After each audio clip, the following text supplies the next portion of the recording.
si éramos 18 diputados que votábamos en contra, éramos muchos. A veces ni los 18 llegábamos. Era una fuerza apabullante la que tenía Peña Nieto, porque en términos generales había comprado con el Pacto por México a toda la oposición. Y es entonces cuando avanza la reforma energética, la reforma de telecomunicaciones, la reforma financiera, la reforma hacendaria, la reforma política, que es verdaderamente el regalo para esta clase política corrompida, en el que la cereza del pastel es la reelección, sin hablar de los salarios de superlujo que tienen nuestros consejeros electorales. Y se mantuvo esa fórmula que le da a los partidos políticos una cantidad de dinero cuya fórmula además no se puede modificar, porque como tú sabes es un principio que está en la Constitución. Entonces, ni siquiera la mayoría que se tiene en este momento en la Cámara de Diputados y en el Senado ha logrado revertir esa fórmula, porque hasta los aliados de Morena han votado en contra. Ya con eso te digo todo. Ha sido difícil esa situación, pero finalmente te quiero decir que la lucha política siempre la he combinado pisando las calles, trabajando el territorio. Creamos el colectivo La Calle, que es un colectivo de colectivos, con una publicación mensual, es un órgano del pueblo para el pueblo, donde la gente escribe de la comunidad y la gente lee. Nosotros confiamos en que la formación política puede surgir de la propia comunidad, que la gente tiene la capacidad de organización de resolver sus propios problemas, y por eso tenemos una instancia deliberativa semanal. Bueno, la teníamos hasta que empezó la pandemia, donde discutíamos problemas cotidianos, hasta exposiciones de feministas, de ingenieros hidráulicos, y bueno, hasta gente de Senapred que hacen toda la prevención de los desastres naturales, estuvieron con nosotros dando exposiciones, y la gente se reúne muy, muy contenta en el auditorio que es el patio de mi casa, que es su casa, aquí en la colonia Adolfo Ruiz Cortines, y con una suerte de parlamentarismo comunitario, que ese ha sido el sueño de todos los partidos políticos de izquierda, que en cada comunidad se puedan formar núcleos de ciudadanos conscientes, informados, participativos, que busquen incidir en la transformación de su entorno. Y gracias a esa gran cadena de núcleos comunitarios organizados, estoy seguro que se dio el cambio electoral pacífico del 2018. Y solamente sosteniendo ese esfuerzo, me parece que podemos profundizar y darle continuidad a la cuarta transformación, porque bueno, como militante de Morena, nuestra actividad social, nuestras acciones colectivas también van orientadas a fortalecer el elemento social, organizativo, popular, que al presidente le hace falta, y que el partido, como vimos este año, no está exento, no está libre de atrocidades. Es decir, si el Tribunal Electoral del Poder Judicial de la Federación interviene e impone las reglas para que la dirigencia de un partido que gobierna sea en el ritmo y en los parámetros y en las pautas que este poder del viejo régimen impone, entonces es importante que se mantengan las alternativas sociales, y a eso también nos hemos dedicado. Bueno, ahorita me ves de corbata y todo porque vengo de la oficina, pero en realidad nos quitamos el saco, y en la comunidad pues no hace falta ni saco ni corbata. Yo salgo de mi casa y me encuentro la problemática que vive cualquier vecino de Coyoacán. Ahora, Entonces, Gerardo, Perdón que te interrumpa, porque sí. aquí voy viendo los comentarios de la gente. Me gustaría hacerte dos preguntas nada más. Son dos preguntas particularmente. Una, Sí. cualquier persona, y aquí lo hemos hecho, aquí la gente sabe que hemos estado entrevistando distintos aspirantes. Digo, a mí me encantaría que se atrevieran a venir del PAN, del PRI, del Movimiento Ciudadano, del PRD, me encantaría, pero no aceptan. Entonces, nos toca cuestionarlos a los que sí le entran, sean del PT, del PES, del partido que sean, nos toca cuestionarlos. Y la chamba es esa. Entonces, ¿qué tan autocrítico eres, Gerardo? Porque yo veo un partido que por supuesto hay gente que no está de acuerdo con algunos candidatos. Tú bien mencionaste que hay cuestiones que todavía no terminan de salir del propio partido, que se dice la esperanza de México. Entonces, ¿qué le hace falta a esa transformación? ¿Qué puede sumar? ¿Qué se debe de sumar? ¿Qué se debe de quitar? Y particularmente me gustaría preguntarte esto. Hemos visto, ¿no? Y creo que ya con lo que nos acabas de contar hemos visto que hay muchos políticos que siempre vienen apadrinados de alguien. Entonces, ¿a ti te apadrina alguien? ¿Tienes algún respaldo político o eres tú, ciudadano, buscando representar más ciudadanos, buscando hacer este trabajo partidista? Me hubiera gustado tener la comodidad de esto que se llama padrinazgo político. Eh, lo digo sin cinismo, es decir, pues es mucho más fácil.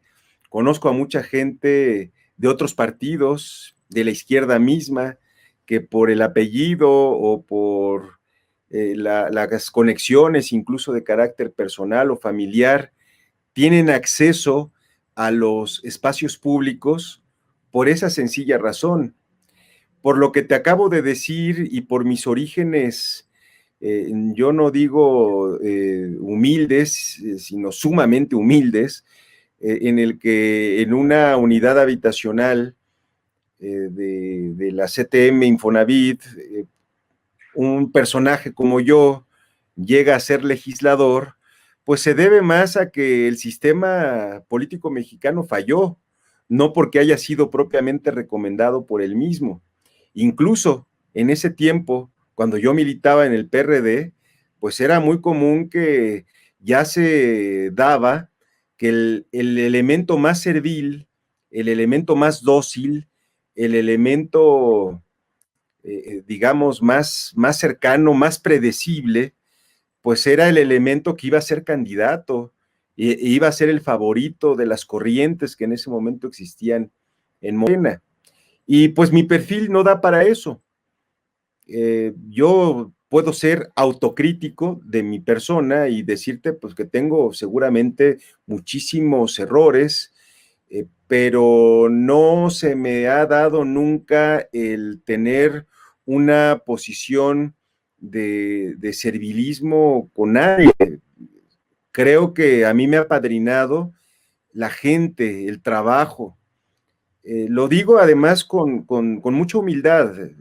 Por otro lado, también te puedo decir, sé hacer equipo, sé ser buen soldado, sé colaborar con los dirigentes a quienes les atribuyo claridad, formación, trayectoria, antigüedad.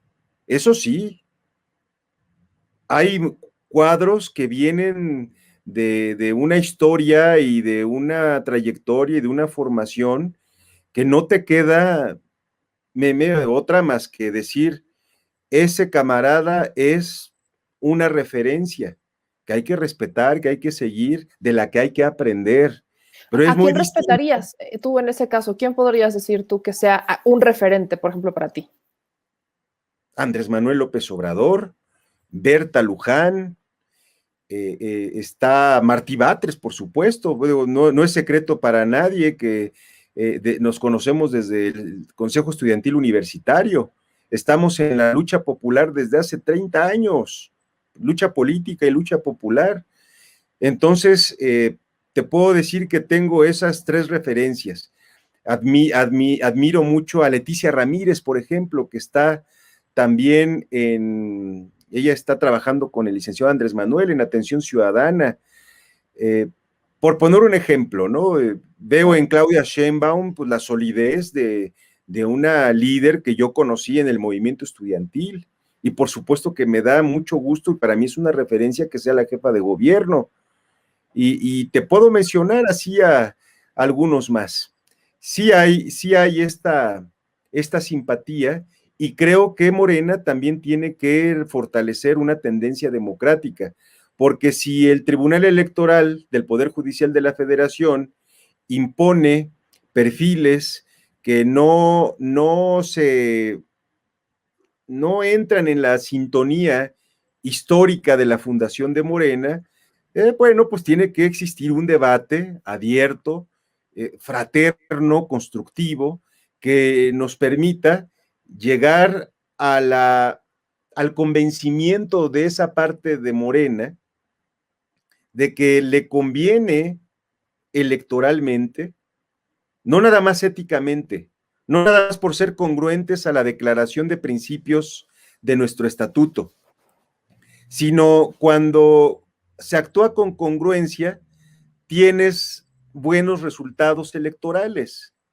Entonces, pues hay que portarnos bien, hay que respetar las normas que están en el estatuto, no hay que jugar sucio, no hay que acudir al tribunal electoral porque a ellos los puso Beltrones, pues, para decirlo con toda claridad.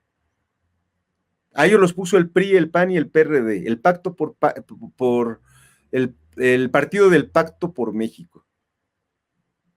Y no puede ser que los morenistas, a la primer provocación, vayan con sus enemigos a pedir que resuelvan sus problemas internos, porque les abrimos la puerta de manera, no sé si ingenua o premeditada, a nuestros adversarios para descomponer las relaciones y las correlaciones de fuerza dentro de Morena. Bueno, lo que estoy diciendo es una crítica, porque ya autocríticamente pues te puedo decir que siempre nos va a faltar trabajar más, siempre nos va a faltar tener quizá más disciplina, pero pues eso creo que todo mundo nos lo decimos, nunca hay que estar conforme en las actividades que se hagan, siempre pueden ser mejores, y como le digo a los compañeros, miren, Coyoacán es nota nacional por la corrupción del mal gobierno que se tiene desde hace 9 años. ¡Qué vergüenza! No puede ser. Vayamos a trabajar. Y mira cuál es el resultado, Meme. Pues sí. No hay resultado en la encuesta porque hubo un empate. Es decir, la gente de Coyoacán está viendo los perfiles y resulta que un servidor está en la batalla como un perfil de izquierda, como una persona que fundó Morena, que ha estado en todas las batallas de Morena, no en otro partido, en todas las batallas de Morena ha estado un servidor. Yo espero que eso cuente para los simpatizantes y para los no simpatizantes. Y creo que contó, porque hemos tenido la generosidad de la gente de una opinión favorable. ¿Estamos conformes? No, porque debimos de haber ganado la encuesta y no estamos de acuerdo con el empate. Por eso yo te agradezco que podamos decir en esta transmisión tuya en Sin Censura, pues un poco quiénes somos, qué queremos, pues la transformación, como el agua cuando se estanca, se pudre, pues así en Coyoacán, cuando tenemos un mismo equipo gobernando 9 años, pues ya vimos que se dedican únicamente a negocios de carácter privado, de carácter particular, y se olvidan de la gente, se olvidan del interés general. Algo tan básico como eso. Pues aquí justamente reiteramos que la gente es la que debe decidir, pero tienen que conocerlos. Hay gente que ni siquiera los ha conocido, entonces esa es la parte importante, que los conozcan, que sepan quiénes son y que ahorita no es tiempo de precampaña, ya no es tiempo de precampaña, ya no es tiempo de realizar algunos cuestionamientos, pero yo espero que podamos tenerte de regreso para hacer todavía más reflexión, para poder decirle a la gente algunas cuestiones que quizás se nos perdieron por acá y que no es el momento de mencionarlas, pero creo que sí hay que cuestionar y como bien dice Roberto Solís, hay que dejar que la gente de Coyoacán decida, pero también yo exhorto a que al final la gente tiene que decidir y ese es un voto que hay que respetar. Gerardo, yo te agradezco mucho que estuvieras con nosotros esta noche y pues estaremos en contacto. Al contrario, Meme, un abrazo fuerte a ti y a todo tu auditorio. Muchas gracias. Muchas gracias y muy buenas noches.